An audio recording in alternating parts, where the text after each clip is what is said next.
today we are standing here just conducting. In future, no. Yes, there are certain things, private properties which will go on. Our plots are our plots. That's all. Beyond that, so-called common areas, common whatever, wherever we are seeing this bamboo garden, everything, technically we don't have. Now, this is the fight which we need to do with Sri Ram and try and see how we can salvage what we can do. This is the larger issue, guys. Otherwise, your part is part. Now, there also one complication which we started off with seeing is, there are so many OS cases which are coming on. These cases are from the landlords dating back to 70, 80 years, 90 years, and they are on the builder right now. So builder has to fight. What we understood is builder has hands up. He is not fighting them. Now, what is the consequence? If they don't fight, at some point of time, they may go in the favor of whoever is claiming, then we will start trouble. Because right now the cases are between builder and all. But that is covering almost like 8 survey numbers.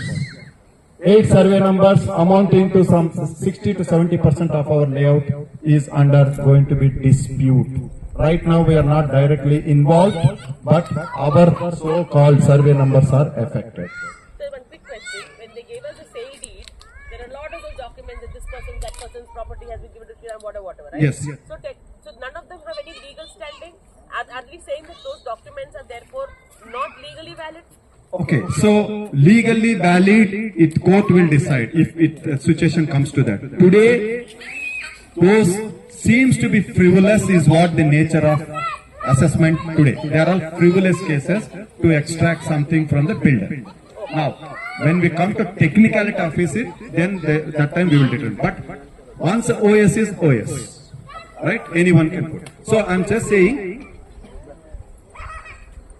So what I'm saying is, MC is taking a legal opinion, what they wanted to do. Because so many things are promised, nothing has been delivered. On top of that, so many we are seeing builder is not cooperating with us. Is there a similar round of cases against Sri Ram land in other properties that they have sold? Yes. There are many. I think Sri Ram has now entered into a lot of legal, in many other levels also, residents are facing the same issue. So we are also in the same boat.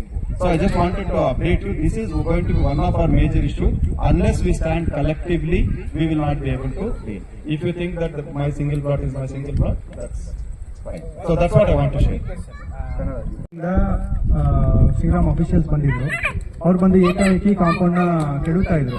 ನಾವು ಅದನ್ನ question ಮಾಡಿದಕ್ಕೆ, ಇದು ನಮ್ ಜಾಗ, ನಾವು government ಯಾರು ಕೊಟ್ಟಿಲ್ಲ, ನಮ್ ಜಾಗದಲ್ಲಿ ನಾವು ಜಾಗ ರೋಡಿಗೆ ಜಾಗ, ರಸ್ತೆಗೆ ಜಾಗ ಮಾಡ್ಕೊತಾ ಇದೀವಿ ಅಂತ ಅಂದ್ರು. ಸೊ ನಾವು ಅದನ್ನ ಇವಾಗ ಗೌರ್ಮೆಂಟ್ಗೆ ರಿಲಿಂಕ್ವಿಷನ್ ಡೀಡ್ ಮಾಡಿ ರೋಡು, ಪಾರ್ಕು ಎಲ್ಲ ಗೌರ್ಮೆಂಟ್ಗೆ ಹೋಗುತ್ತೆ. ಸೊ ಈ ಜಾಗ ಏನು ಕಾಂಪೌಂಡ್ ಓಪನ್ ಮಾಡಿದ್ರು, ಅದು ಪಾರ್ಕ್ ತರ ಆಲ್ಮೋಸ್ಟ್ 12 ವರ್ಷದಿಂದ ಪಾರ್ಕ್ ತರಾನೇ ಇದೆ. ಸೊ ನಾವೇನ್ ಅನ್ಕೊಂಡಿದ್ವಿ, ಪಾರ್ಕ್ ನ ಈಗ ರಸ್ತೆ ಕೊಡ್ಬೇಕಾದ್ರೂ, ರಸ್ತೆ ಏನಾರ ಜಾಯಿನ್ ಮಾಡ್ಬೇಕು ಅಂದ್ರೆ ಅದನ್ನ ಕೊಡ್ಬೋದು, ಪಾರ್ಕ್ ಜಾಗನ ಯಾರು ಅತಿಕ್ರಮಣ ಮಾಡಂಗಿಲ್ಲ. ಸೊ ಅದಕ್ಕೆ ನಾವು ಅವ್ರಿಗೆ ತಡೆ ಹಿಡಿದ್ವಿ. ಸೊ ಇವಾಗ as per the BMRDA, there is a proposed road, CDP road, which is adu ee amphitheater inda enter agi towards survey number 67/2 ಗೆ ಪಕ್ಕದಲ್ಲಿರೋ ಸರ್ವೆಯಲ್ಲಿ ಎಕ್ಸಿಟ್ ಆಗುತ್ತೆ. ಈಗ ಬಿಲ್ಡರ್ ಆಲ್ ಆಫ್ ಸಡನ್ ಆಗಿ ಬಂದು ಇದು ಈ ಎಂಟೈರ್ ಏನು BMRDA ಪ್ರಪೋಸ್ಡ್ ರೋಡ್ ಅಂತ ಡಿಕ್ಲೇರ್ ಆಗಿ ರಿಲಿಂಕ್ವಿಶ್ ಡೀಡ್ ಎಕ್ಸಿಕ್ಯೂಟ್ ಆಗಿದೆಯೋ ಆ ಲ್ಯಾಂಡ್ ಸಂಬಂಧಪಟ್ಟ ಏನಿದೆಯೋ ಅದು ಕಂಪ್ಲೀಟ್ ಆಗಿ ಬಿಲ್ಡರ್ಗೆ ಪ್ರೈವೇಟ್ ಲ್ಯಾಂಡ್ ತರ ಡಿಕ್ಲೇರ್ ಮಾಡಿದ್ದಾರೆ. ಐ ಮೀನ್ ಕ್ಲೈಮ್ ಮಾಡ್ತಾ ಇದ್ದಾರೆ. ಅದು ಕ್ಲೈಮ್ ಮಾಡಿ ವಿತೌಟ್ ನೋಟಿಸ್ ಕೊಡ್ತೀರಾ ಸಡನ್ ಆಗಿ ಬಂದು ಕಾಂಪೌಂಡ್ ಹೊಡೆದು ನೈಟೇ ತುಂಬಾ ಇರೋ ರೆಸಿಡೆನ್ಸ್ ಡಿಸ್ಟರ್ಬೆನ್ಸ್, ಔಟ್ಸೈಡ್ ಇಂದ ಆಚೆಯಿಂದ ಕರ್ಕೊಂಡು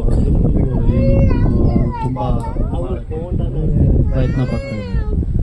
ಫಸ್ಟ್ ಆಲ್ರೆಡಿ ಏನೇನ್ ಪ್ರಾಮಿಸ್ ಮಾಡಿದಾರೋ ಇಲ್ಲಿರೋ ರೆಸಿಡೆನ್ಸ್ ಲೇಔಟ್ ಅವ್ರು ಯಾರು ಕೊಂಡ್ಕೊಂಡಿದಾರೋ ಸೈಟ್ ಕೊಡಬೇಕು ಅನ್ಕೊಂಡಿರೋ ಜಾಗಗಳಿಗೆ ಅಮ್ಯುನಿಟೀಸ್ ಏನೇನಿದೆ, ಕ್ಲಬ್ ಹೌಸ್, ಸ್ವಿಮ್ಮಿಂಗ್ ಪೂಲ್ ಏನೂ ಕೊಟ್ಟಿಲ್ಲ. ಅದು ಅಲ್ಲಿರ ಎಲ್ಲದಕ್ಕಿಂತ ಟಾಪ್ ಆಗಿ ಇಲ್ಲಿ ತುಂಬಾ ಓಎಸ್ ಅಂದ್ರೆ ಕೇಸ್ ಬರ್ತಾ ಇದೆ ಲೇಔಟ್ ಅಲ್ಲಿ. ಆಸ್ ಪರ್ ಟೈಟಲ್ ಎಕ್ಸಿಕ್ಯೂಷನ್ ಏನೇನು ಇದೆಯೋ ಬಿಲ್ಡರ್ ಎಕ್ಸಿಕ್ಯೂಟ್ ಮಾಡುವಾಗ ಏನೇನು ಕೇಸ್ಗಳು ಇರ್ತಾವೋ ಅವೆಲ್ಲ ಬಿಲ್ಡರ್ ಸಪೋರ್ಟ್ ಮಾಡಿ ಕ್ಲಿಯರ್ ಮಾಡಿಕೊಡ್ಬೇಕು ಟೈಟಲ್. ಅದನ್ನ ಮಾಡೋದು ಬಿಟ್ಬಿಟ್ಟು ಅದಕ್ಕೆ ಯಾವುದೇ 10 ವರ್ಷದಿಂದ ಏನೂ ಸಪೋರ್ಟ್ ಮಾಡ್ತೀರಾ ಸಡನ್ ಆಗಿ ಬಂದು ಪಕ್ಕದಲ್ಲಿರೋ ಲ್ಯಾಂಡ್ ಅಲ್ಲಿ ಯಾವುದೋ ಒಂದು ಪ್ರಾಜೆಕ್ಟ್ ಮಾಡ್ತೀನಿ ಅಂತ ಬಂದಿದ್ದಾರೆ. ಆಲ್ರೆಡಿ ಕೊಂಡ್ಕೊಂಡಿರೋರಿಗೆ ಅನ್ಯಾಯ ಆಗ್ತಾ ಇದೆ. ಈ ಕಡೆ ಒಂದ್ ಕಡೆ ಅನ್ಯಾಯ ಮಾಡಿರೋದು ಬಿಟ್ಟು ಅವ್ರ ಮೇಲೆನೆ ದಾಳಿಗೆ ಮುಂದಾಗಿದ್ದಾರೆ. ಏನು ಈ ತರ ಮಾಡ್ತಾ ಇರೋದಕ್ಕೆ ನೈಟ್ ಯಾವಾಗ ಬರ್ತಾರೋ ಗೊತ್ತಾಗೋದಿಲ್ಲ. ಗೇಟ್ ಹತ್ರ ಬಂದು ಬೋಂಡಾಗಲು ನಿಲ್ಲಿಸ್ತಾರೆ. ಇನ್ನೊಂದು ಕಡೆ ಬಂದು ಬ್ಯಾಕ್ ಸೈಡ್ ಇಂದ ಬಂದು ಒಂದು 10 ಜನ ಬಂದು ನಿಂತ್ಕೊಂತಾರೆ. ಯಾವಾಗ ಕಾಂಪೌಂಡ್ ಹೊಡಿತಾರೆ ಅಂತ ಗೊತ್ತಾಗೋದಿಲ್ಲ. ಯಾರು ಬರ್ತಾ ಇದಾರೆ ಯಾರು ಹೋಗ್ತಾ ಇದಾರೆ ಅನ್ನೋದು ಗೊತ್ತಾಗ್ತಾ ಇಲ್ಲ. ಒಂದು ಪ್ರಾಪರ್ ನೋಟಿಸ್ ಬರಬೇಕಾಯಿತು ಅವ್ರ ಕಡೆಯಿಂದ ಅಸೋಸಿಯೇಷನ್ಗೆ. ಇಲ್ಲಿರೋ ರೆಸಿಡೆಂಟ್ಸ್ ಇದಾರೆ. ಈಗ ಪೊಸಿಷನ್ ಅಲ್ಲಿ ಅಸೋಸಿಯೇಷನ್ ಇದೆ. ಅಫ್ಕೋರ್ಸ್ ಈ ಲ್ಯಾಂಡ್ ಗವರ್ಮೆಂಟ್ಗೆ ಸಂಬಂಧಪಟ್ಟದ್ದು. ಸರ್ಕಾರದಿಂದ ಒಂದು ಆದೇಶ ಬರಲಿ, ಒಂದು ಆದೇಶ ಬಂದು ರೋಡ್ ಮಾಡ್ಕೊಂಡು ಹೋಗಿ ಅವ್ರು CDP ಪ್ಲಾನ್ ಪ್ರಕಾರ ಏನಿದೆಯೋ ಆ ಆದೇಶ ತಗೊಂಡ್ ಬಂದು ಅದಕ್ಕೆ ತಕ್ಕಂಗೆ ಅವರು ರೋಡ್ ಮಾಡ್ಕೊಂಡ್ರೆ ಯಾರು ಅಬ್ಜೆಕ್ಷನ್ ಇಲ್ಲ. ನಾವು ಮಾಡಂಗಿಲ್ಲ, ಅವರು ಮಾಡಂಗಿಲ್ಲ, ಬಿಲ್ಡರ್ಗೂ ಇದಕ್ಕೂ ಯಾರಿಗೂ ಸಂಬಂಧ ಇಲ್ಲ. ಯಾಕಂದ್ರೆ ಇದು ಪ್ರೈವೇಟ್ ಲ್ಯಾಂಡ್ ಅಲ್ಲ. ಅದನ್ನು ಬಿಟ್ಬಿಟ್ಟು ಕಾನೂನು ಪ್ರಕಾರ ಬರೋದು ಬಿಟ್ಬಿಟ್ಟು ಅನ್ಯಾಯವಾಗಿ ಬಂದು ಈ ತರ ಮಾಡ್ತಾ ಇದ್ದಾರೆ. ಏಕಾಏಕಿಯಾಗಿ ದಾಳಿಗೆ ಶುರು ಮಾಡ್ಕೊಂಡಿದ್ದಾರೆ. Deciding this property for the last 3 to 4 months. We bought this land I think around 7 or 8 years back, and at that particular time Shriram promised clubhouse, play areas, the garden areas, etc. And now, as per the latest development, we got to know that amphitheatre I'm standing here at currently will be taken away, and they are going to construct a road here. Currently, I am not sure whether we even have a land where we can build a clubhouse, and I don't know what about the pool. So yes, I have lost trust in Shriram, but I think we have wonderful people here, and as a community, we will try our best to make it the best community in Sarjapur. Thank you. Complete litigation, right? We don't know the details of Bhagesh Singh yet. Officially, we don't know. So what is our lawyer telling us at this point? No, we have started it. We have to seek now the direction because we cannot just simply jump. Right. No, the MC has to explain. We are starting exploring. We have to tell you some time frame. We have to play back, right? No. There is nothing clear on us, right? The intrusion is what he is doing right now. Right. No, I'm not talking.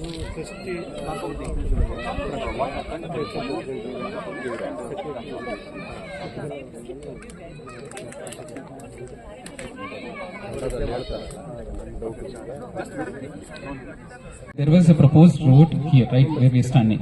So his claim is this road was never relinquished to the government, by which means it already belongs to him, or it remains with him. So this is a context or claim from him. That's a different thing. We're not getting into the details. Now, what exactly we're trying to do, one is legal option, what we're doing. Second, I think that's a media that we wanted to also bring in to support here. So what we wanted to record here is the concerns that we have with the Shriram builder. So we will definitely hear out from few of us, starting with the MC, and few of us will spell out the main concerns that we have with the Shriram land. And after that, maybe towards the end of the meeting, we'll come to the spot in detail. It might require some of us participating physically, maybe if required wherever it is. We'll come to that later. But right now, Today, so the builder has promised when we all bought, right? He said clubhouse, swimming pool, and he has talked about so many sport amenities and everything. And it is there in the brochure which he circulated, and it is there in the sale agreement what he made, everything. But today where we stand, we don't have anything from that. So when we ask Shriram, he is hands up. Technically he has hands up, and trust me, there is nothing earmarked where the clubhouse is. I know we have been debating clubhouse in the WhatsApp. Today, there is no 1 square feet of place where we can stand and say this will be the clubhouse. This is the reality, guys. We don't have a 1 square feet of land where we want to construct a clubhouse. Now forget about all the sporting amenities and everything, swimming pool, right? So we don't have. Now the place where we are standing, it is a CDP road. So the road will come here and it will go up there. Also supporting EC. The only tricky thing is definitely we don't want to share the actual path of action. We have pre-confirmation there. So my suggestion is whenever EC takes a concrete step and let's say something is in a formal system, let's bring it. Until then maybe if required, maybe all of you have Srikanth's number, right? You can bother him. So he'll give the details, but otherwise nothing in the WhatsApp. Let's remind him. Yes, sure, understood. Srikanth, can you explain what happened in the last 1 week? Just On Tuesday, on Tuesday, on Thursday, right? And it was very, very bad. When builder has entered forcefully here, Srikanth was standing, Yuga was there, a lot of residents came over here, and it was too much abusive. And then it was kind of like very, very dominating from the builder side that they are going to demolish the wall, they are going to construct the road. And it was totally hard and fast. And then it was very, very bad. We were in a situation that, like, if we try to oppose them, they are going to beat us. Maybe they brought some Buddhas over here. They got JCB over here. And the situation on the ground, it was very bad. It happened on the Thursday also. They came with a gate and truck and again manpower, claiming that they are going to enter forcefully inside the premise and then they are going to break that wall. It's really disappointing that Sriram has scammed, I would say, a big scam for all of us. And it's really important that we all stand our ground. We have to fight this case legally, which unfortunately they are not doing it, which they had to do it with the landowners. ಇಲ್ಲಿ Shriram Malhar layout president, association president. ಈಗ layout ಮಾಡುವಾಗ ಬಿಲ್ಡರು ಅನೇಕವಾದಂಥ amenities, facilities ಅದು ಕೊಡ್ತೀವಿ ಇದು ಕೊಡ್ತೀವಿ ಅಂತ ಹೇಳಿದರು. ಆ ಎಲ್ಲ ಫೆಸಿಲಿಟೀಸೂ ಅಗ್ರಿಮೆಂಟಲ್ಲಿ ರಿಜಿಸ್ಟರ್ ಮಾಡಿದ್ದಾರೆ ಬಿಲ್ಡರು. ಎರಡನೇದು ಬ್ರೌಚರ್ನಲ್ಲಿ ಏನಿದೆ ಆ ಅಮ್ಯುನಿಟೀಸ್ ಎಲ್ಲ ಪಬ್ಲಿಷ್ ಮಾಡಿ BMRDAಗೆ ಅಪ್ರೂವಲ್ ಮಾಡಿ ಈ ಥರ ಶ್ರೀರಾಮ್ ಅಂತ ಒಂದು ಬ್ರ್ಯಾಂಡ್ ಹೆಸರಲ್ಲಿ ಸೇಲ್ ಮಾಡ್ತೀವಿ. ಅದನ್ನೆಲ್ಲ ನೋಡಿ ತಗೊಂಡಿವಿ ನಾವು. ಸುಮಾರು 10 ವರ್ಷ ಮೇಲೆ ಆಗ್ತಾಯಿದೆ ಇಲ್ಲಿಗೆ hand over. Almost build complete ಆಗಿ ಅವ್ರದ್ದು ಕೆಲವೊಂದು ಏನೋ ಒಂದು 2-3 ಪ್ಲಾಟ್ಗಳು ಇನ್ನೂ ಅವರೇ. ಆ ಕೇಸ್ಗಳಿಂದ ಪ್ರೊಟೆಕ್ಟ್ ಮಾಡೋದು ಬಿಟ್ಟು ಇನ್ನೊಂದು ಪಕ್ಕದಲ್ಲಿ ಯಾವುದೋ ಒಂದು ಲ್ಯಾಂಡ್ ಪ್ರಾಜೆಕ್ಟ್ ಮಾಡ್ತೀನಿ ಅಂತ ಹೇಳಿಬಿಟ್ಟು ನಮ್ಮ ಮೇಲೇ ಅವ್ರ ಮೇಲೇ ರಿಟರ್ನ್ ದಾಳಿ ಮಾಡಿ ಇರೋ ಇದನ್ನು ಮಾಡ್ತಾ ಇದ್ದಾರೆ. ಲೀಗಲ್ ಆಗಿ ಒಂದು ಕ್ಲೈಮ್ ಮಾಡ್ತಾ ಇದ್ದಾರೆ, ಒಂದು ರೋಡ್ ಇದೆ ಅಂತ ತೋರಿಸ್ತಾ ಇದ್ದಾರೆ. ಹೌದು, BMRDA ಪ್ಲ್ಯಾನ್ ಪ್ರಕಾರ, ಈ ಲೇಔಟ್ ಅಪ್ರೂವ್ಡ್ ಪ್ಲ್ಯಾನ್ ಪ್ರಕಾರ ಒಂದು ಪ್ರಪೋಸ್ಡ್ ರೋಡ್ ಒಂದು ಇದೆ. ಆ ಪ್ರಪೋಸ್ಡ್ ರೋಡ್ ಇದೆ, ಆದರೆ ರೋಡ್ ಇನ್ನೂ ಇಲ್ಲ. ಇನ್ನು ಗೌರ್ಮೆಂಟ್ BMRDA ಅದ್ರ ಬಗ್ಗೆ ನಿರ್ಧಾರ ತಗೋಬೇಕು. ಕಾನೂನು ಪ್ರಕಾರ ಅದು ಬರಬೇಕು, ಒಂದು ಆರ್ಡರ್ ಬರಬೇಕು. ಇಲ್ಲೊಂದು ಅಸೋಸಿಯೇಷನ್ ಇದೆ, ಅವ್ರಿಗೊಂದು ಮುಂಚೆನೇ ಒಂದು ನೋಟಿಸ್ ಕೊಡೋದು, ಈ ಥರ ನಾವು ಎಕ್ಸಿಕ್ಯೂಟ್ ಮಾಡ್ತೀವಿ, ಅಲ್ಲಿ ಗೋಡೆ ಹೊಡಿತೀವಿ ಅಂತ ಹೇಳೋದು ಏನೂ ಮಾಡಿಲ್ಲ. ಅವ್ರ ಪಾಡ್ಗೆ ಅವ್ರು ಒಳಗಡೆ ಬಂದು ಗೂಂಡಾಗಿರಿ ಮಾಡಿಕೊಂಡು ಒಂದು 10 ಜನ 20 ಜನನ ಸಡನ್ನಾಗಿ ತೊಗೊಂಡ್ಬಂದು ಗೋಡೆನ ಅವ್ರ ಪಾಡ್ಗೆ ಅವ್ರು ಹೊಡಿತಾ ಇದ್ದಾರೆ. ಸೆಕ್ಯೂರಿಟಿ ಅವ್ರು ಕೇಳ್ತಾ ಇದ್ರು ನಿಲ್ಲಿಸಿಲ್ಲ. ಅವರು ಅಸೋಸಿಯೇಷನ್ ಕ್ವಶನ್ ಮಾಡ್ತಾ ಇದ್ರೆ ನಾವು 2-3 ಜನ ಇದ್ವಿ, ಅವ್ರು ಏಕಾಏಕಿಯಾಗಿ 20 ಜನ ಇದ್ದಾರೆ, ನಿಲ್ಲಿಸ್ತಾ ಇಲ್ಲ. ಆಮೇಲೆ ಪೊಲೀಸ್ಗೆ ಇಂಟಿಮೇಟ್ ಮಾಡಿದ ಆಮೇಲೆ ಅವರು ಈ ಥರ ನಿಲ್ಲಿಸಿ ಈ ಥರ ಎಲ್ಲ ನಿವಾಸಿಗಳು ಇಲ್ಲಿ ಯಾರು ನಿವಾಸ ಇದ್ದಾರೋ ಅವರೆಲ್ಲನೂ ಬರ್ತಾರೆ, ಭಾನುವಾರ ಬನ್ನಿ ಅಂತ ಹೇಳಿ ಕಳಿಸಿದ್ದೀವಿ. ಆದ್ರೂ ಅವರು ಓಕೆ ಅಂತ ಹೇಳಿಬಿಟ್ಟು ಮತ್ತೆ ಸಡನ್ನಾಗಿ ಮಿಡ್ಡಲ್ಲಿ 2 ದಿವಸ ಟೈಮ್ ಕೊಡಿ ಅಂತ ಹೇಳಿದ್ರೆ ಆ ಟೈಮಲ್ಲೂ ನಿಂದಿಲ್ಲ.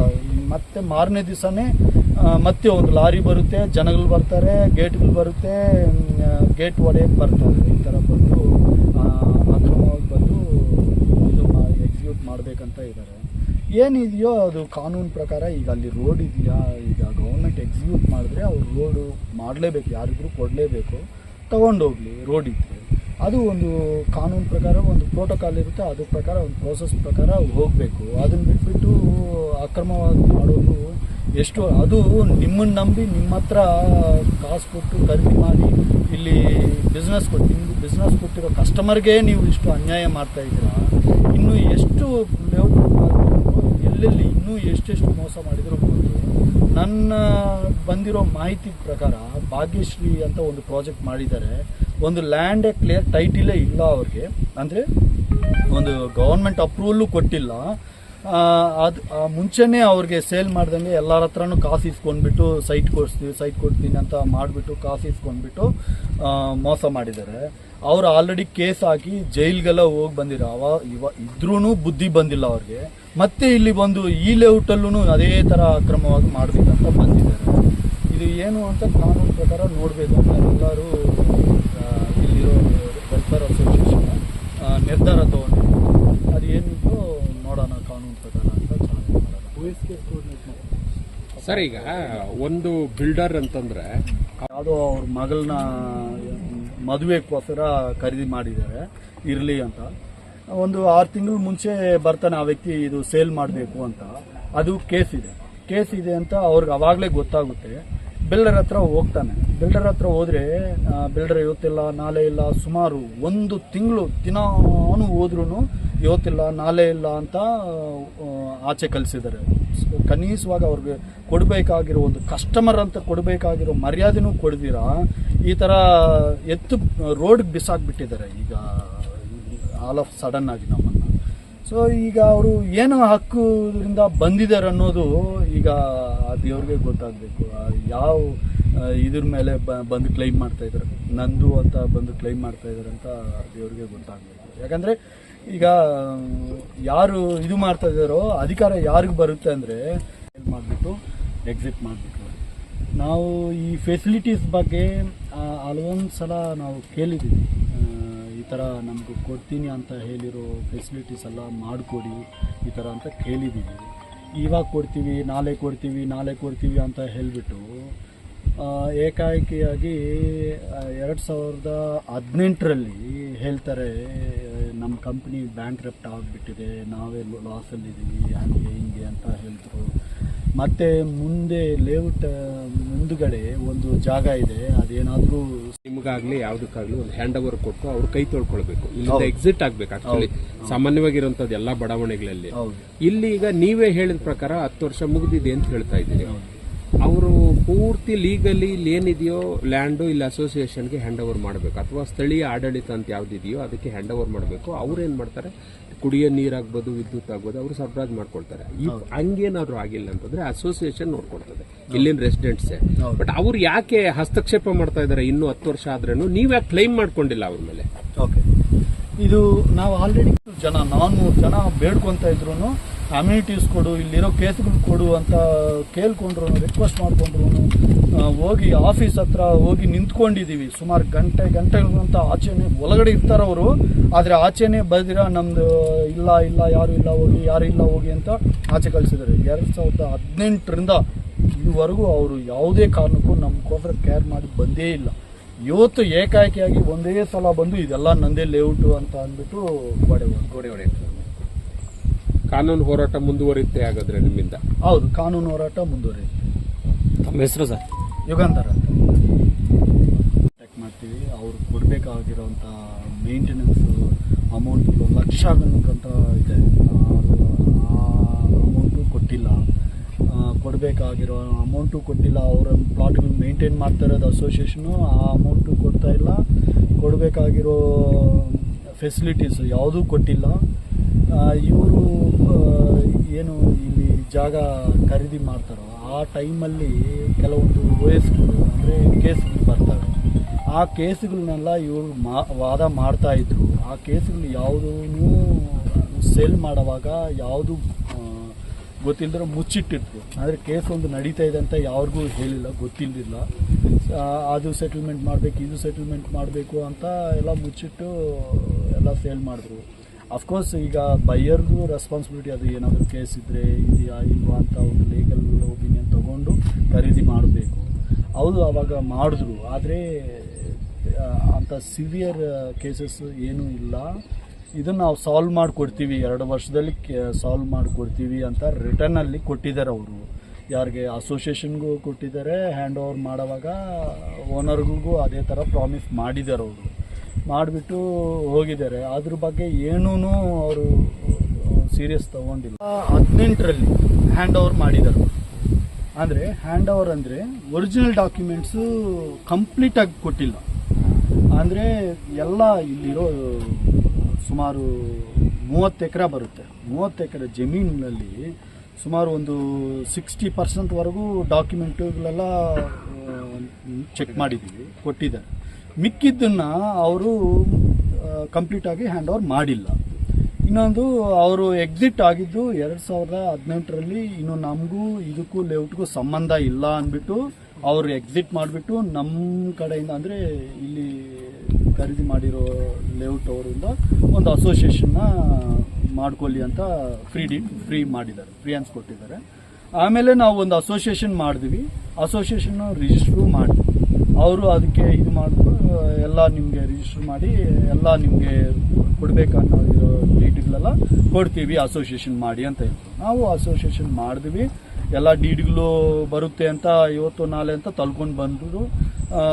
ಎಲ್ಲ ಮೇಂಟೆನೆನ್ಸ್ ಕಾಸು ಎಲ್ಲ ಓನರ್ಗಳು ಕಾಸು ಹಾಕಿ ಮೇಂಟೈನ್ ಮಾಡ್ತಿರೋಂಥ ಲೇಔಟ್ ಇದು. ಅವ್ರದ್ದು ಯಾವುದೇ ಇದಕ್ಕೂ ಯಾವುದೂ ಬಂದಿಲ್ಲ. ಈಗ ತುಂಬ ಒಂದು ಶ್ರೀಕಾಂತ್ ರಾಥೋಡ್ ಅಂತ, ನಾನು ಶ್ರೀರಾಮ್ ಮಲ್ಹಾರಲ್ಲಿ ವಾಸವಾಗಿದ್ದೀನಿ. ಸೊ ನಮ್ಮದು ಶ್ರೀರಾಮ್ ಮಲ್ಹಾರ್ ವೆಲ್ಫೇರ್ ಅಸೋಸಿಯೇಷನ್ ಅಂತ ಒಂದು ಸಂಘ ಇದೆ, ರೆಸಿಡೆಂಟ್ ವೆಲ್ಫೇರ್ ಅಸೋಸಿಯೇಷನು. ಸೊ ಇದರಲ್ಲಿ 400 ಜನ ಪ್ಲಾಟ್ ಓನರ್ಸ್ ಇದ್ದಾರೆ. ಈಗ ಈ ಲೇಔಟ್ನಲ್ಲಿ ಆಲ್ಮೋಸ್ಟ್ 12ರಿಂದ 15 ಫ್ಯಾಮಿಲೀಸ್ ವಾಸ ಆಗಿದ್ದಾರೆ. ಸೊ ಬಿಲ್ಡರು ನಾವು ತಗೋಬೇಕಾದ್ರೆ ಇದನ್ನು ಗೇಟೆಡ್ ಕಮ್ಯುನಿಟಿ ಅಂತ ನಮಗೆ ಸೆಲ್ ಮಾಡಿದರು. ಸೊ ನಮಗೆ club house, amphitheatre, play area ಅಂತ ಎಲ್ಲ ಅಮ್ಯುನಿಟೀಸ್ನ ತೋರಿಸಿದ್ರು. ಕೆಲವೊಂದು ಅಮ್ಯುನಿಟೀಸ್ನ ಅವರು ಕೊಟ್ಟಿಲ್ಲ. ನಾವು ಇದ್ರ ವಿಚಾರವಾಗಿ ನಾವು ಬಿಲ್ಡರ್ ಹತ್ರ ಲಾಸ್ಟ್ 5-6 ವರ್ಷಗಳಿಂದ ಓಡಾಡ್ತಾ ಇದ್ದೀವಿ. ಬಿಲ್ಡರ್ ಇದುವರೆಗೂ ನಮಗೆ ಕರೆಕ್ಟಾಗಿ ಸ್ಪಂದಿಸಿಲ್ಲ. ಸೊ ಈ ಲೇಔಟಲ್ಲಿ ಮೇಂಟೆನೆನ್ಸು ಕೊಟ್ಟಿಲ್ಲ. ಎಷ್ಟೊಂದು ಪ್ಲಾಟು ಅವರು ಓನ್ ಮಾಡ್ತಾ ಇರ್ತಾರೆ, ಒಂದು 40 ಲಕ್ಷ ಅಷ್ಟು ಬ್ಯಾಲೆನ್ಸು ಅವ್ರು ಕೊಡಬೇಕು, ಅವ್ರು ಇನ್ನೂ ಕೊಟ್ಟಿಲ್ಲ. ಸೊ ಈಗ ಹೋದ ವಾರ ಮಂಗಳವಾರ ಮಧ್ಯಾಹ್ನ ಶ್ರೀರಾಮ್ ಕಡೆಯಿಂದ ಕೆಲವರು ಆಫೀಸರ್ಸ್ ಬರ್ತಾರೆ. ಸೊ ಇಲ್ಲಿ ಹಿಂದೆ ಇದೆಯಲ್ಲ ಜಾಗ, ಸೊ ಆ ಜಾಗದಲ್ಲಿ ಅವರು ಏಕಾಏಕಿ ಗೋಡೆನ ಬ್ರೇಕ್ ಹೊಡಿತಾ ಇರ್ತಾರೆ. ಸೊ ನಾವು ಬಂದು ಪ್ರಶ್ನೆ ಮಾಡ್ತೀವಿ, ಯಾಕೆ ನೀವು ಗೋಡೆನ ತಡೆಗೋಡೆನ ತೆಗಿತಾ ಇದ್ದೀರಾ ಅಂತ. ಸೊ ಅವರು ಇಲ್ಲಿ ಒಂದು ರೋಡ್ ಮಾಡ್ತಿದ್ದೀವಿ, ಒಂದು ಹೊಸ ಪ್ರಾಜೆಕ್ಟ್ ಅಪಾರ್ಟ್ಮೆಂಟ್ಗೆ ರಸ್ತೆ ಮಾಡ್ತಿದ್ದೀವಿ ಅಂತ ಹೇಳ್ತಿದ್ದಾರೆ. ಸೊ ಈ ಜಾಗ ಹಲವಾರು ವರ್ಷಗಳಿಂದ ಪಾರ್ಕ್ ಆಗಿದೆ. ಸೊ ಈ ಜಾಗ ಪಾರ್ಕ್ ಎಲ್ಲ ಅವರು BMRDಗೆ ಬರ್ಕೊಟ್ಟಿರ್ತಾರೆ. ಸೊ ಈಗ ನಾವೇನಂತ ಕೇಳಿದ್ವಿ, ಸರ್ಕಾರಿ ಆದೇಶ ಇದ್ರೆ ಕೊಡಿ, ನಾವು ನಿಮಗೆ ಸ್ಪಂದಿಸ್ತೀವಿ ಅಂತ ಹೇಳಿದ್ರು ನಮ್ಮ ಅಸೋಸಿಯೇಷನ್ಗೂ ಇಂಚಿತ್ತು ಮಾಹಿತಿ ಕೊಡದಲೆ ಅವ್ರು ಏಕಾಏಕಿ ಬಂದ್ಬಿಟ್ಟು ಗುಂಡಾಗಿರಿ ಮಾಡ್ತಾ ಇದ್ದಾರೆ ಸರ್. ಈಗ ಈ ಕುರಿತಂತ ನೀವು ಕಾನೂನು ಹೋರಾಟ ಅಂತಂದ್ರೆ ಪೊಲೀಸ್ ಠಾಣೆಗೆ ಏನಾದ್ರು ದೂರು ಕೊಟ್ಟಿದ್ದಾರೆ ನಿಮ್ದು ಕರೆಕ್ಟ್ ಆಗಿದ್ದಾಗ? ಸರ್ ಈಗ ನಮಗೆ ಗೌರ್ಮೆಂಟ್ ಇಂದ ಆದೇಶನೇ ಕೊಟ್ಟಿಲ್ಲ. ಸೊ ಅದಕ್ಕೆ ನಾವು ಈ ವಿಚಾರವಾಗಿ ಪೊಲೀಸ್ ಸ್ಟೇಷನ್ಗೆ ಹೋಗಿ ನಾವು ಅವ್ರ ಗಮನಕ್ಕೂ ತಂದಿದ್ದೀವಿ ಸರ್, ಪಂಚಾಯತಿ ಗಮನಕ್ಕೂ ತಂದಿದ್ದೀವಿ ಸರ್. ಏನ್ ಹೇಳಿದ್ರು? ಸೊ ಅವರು ನಾವು ನಮ್ಮ ಮನವಿನ ಪರಿಶೀಲಿಸಿದ್ದಾರೆ, ತಗೊಂಡಿದ್ದಾರೆ. ಸೊ ಈ ಸದ್ಯದಲ್ಲೇ ಅವರು ನೋಡ್ಬಿಟ್ಟು ಹೇಳ್ತೀನಿ ಅಂತ ಹೇಳಿದ್ದಾರೆ ಸರ್. ಅವರು ಪರಿಶೀಲನೆ ಮಾಡಿಬಿಟ್ಟು ನಿಮಗೆ ಸ್ಪಂದಿಸ್ತೀವಿ ಅಂತ